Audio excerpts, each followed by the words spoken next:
Okay, Mr. David Murray, welcome again. I've had the chance to record and meet you several times, but always in very various projects. But the thing that baffles me is that whatever you do, whatever style you choose, there seems to be a very high energy level. Could I see that as a link between all the things that you do?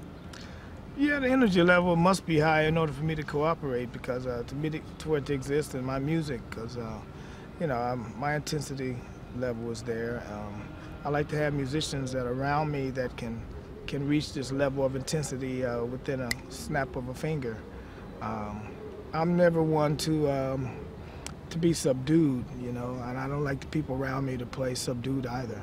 I like it to be an intellectual exchange, while at the same time it's got to be physical.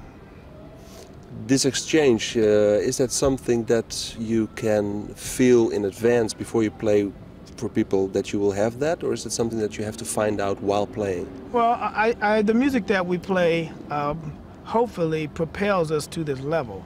I mean, you can't always expect a song to be that can ignite you every time, but when you come in to play the right kind of music, it has to give you some kind of spark. And then the drummer is also very important. I have a good drummer and a bass player like Jamaluddin Takuma and Robert Irving. With a rhythm section like that, they play on a very high intensity level. And so I'm inspired to play when I'm playing in front of them. So with the compositions that inspire, it should be a wonderful kind of event, every time out. I don't see us playing bad on any given night. Every night of this tour has been going to the next level each time. This festival, it is said and written about that it has a lot of styles under one roof. You do a lot of things which vary in style. Do you bother with that, or do you just regard it as one medium? Well, I tend to think that the way Duke Ellington expressed was that there's only two kinds of music, good and bad.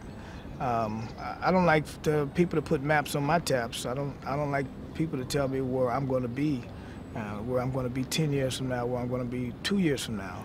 I like to be able to dictate that. And the yearning that you have for music kind of takes you to these places. Like, I've recorded a lot of CDs in jazz, a lot of successful CDs.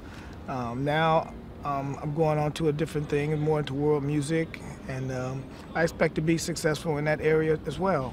I'm using the knowledge that I learned in jazz to take it around the world and express it and teach other people how to play jazz, while at the same time learning about different type of ethnic music myself.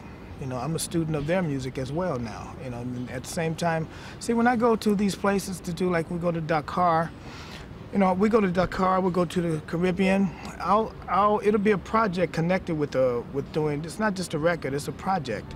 We go there, and I usually have a band of 20 people, and I'm conducting a big band, and I'm teaching. And then after a week's time, we do a concert.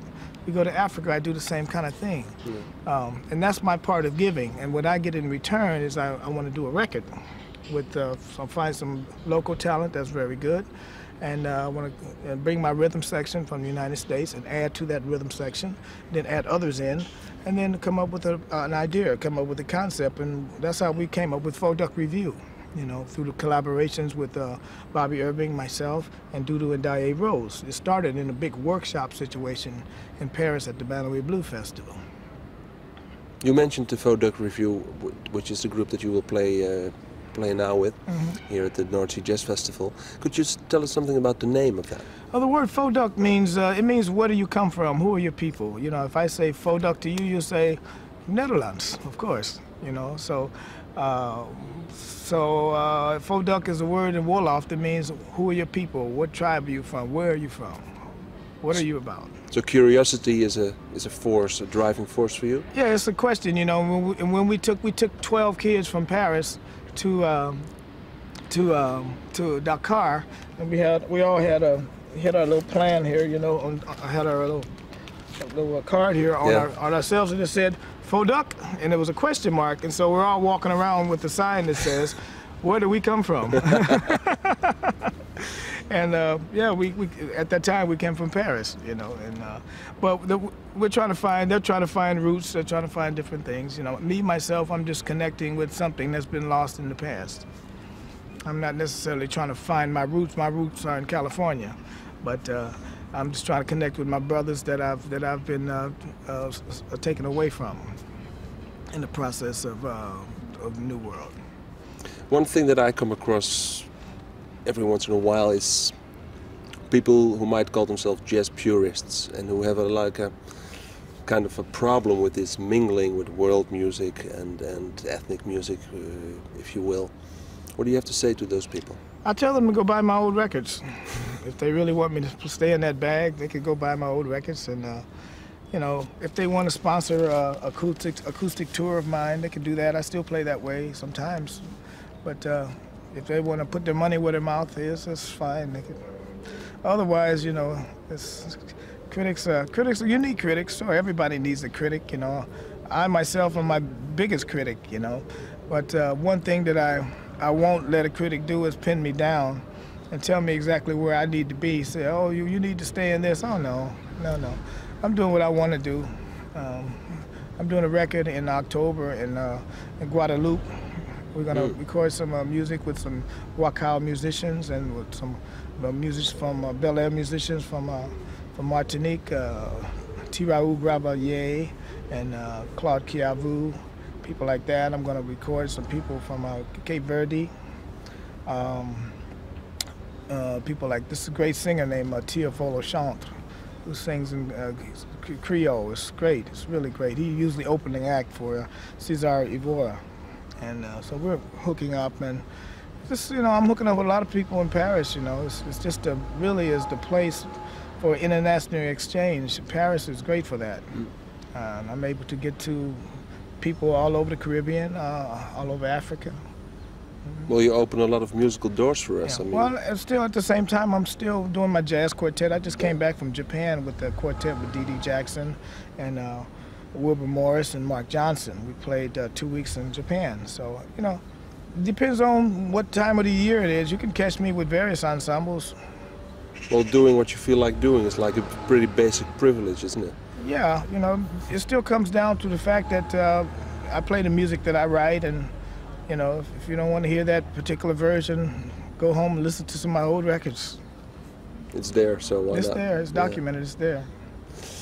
Thank you for the interview. I've one last question. We just walked by a pool, and you had a little story about that pool. Oh, I was just saying that's where I met Stan Getz in that pool.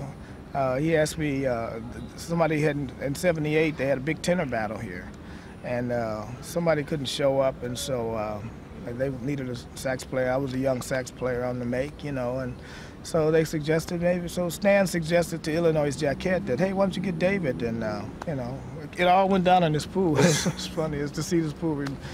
And when I played here at that tenor battle, that was kind of, it kind of put my career in motion, I guess, in Europe, because there was great players. Archie Shepp was there, and Lockjaw Davis, and Fathead Newman, and I remember the thing that got me the most, Max Roach was playing drums, and Sonny Rollins and Ornette Coleman were talking to one another in the wings, and they were like talking about critics. They were like, I think they were like criticizing each solo or something. So I was like, you know, really nervous. I don't remember. But this place brings back very good memories. That's 20 years ago. The right swim at the right time, right? Yeah. Okay, thanks. Thank you. Okay.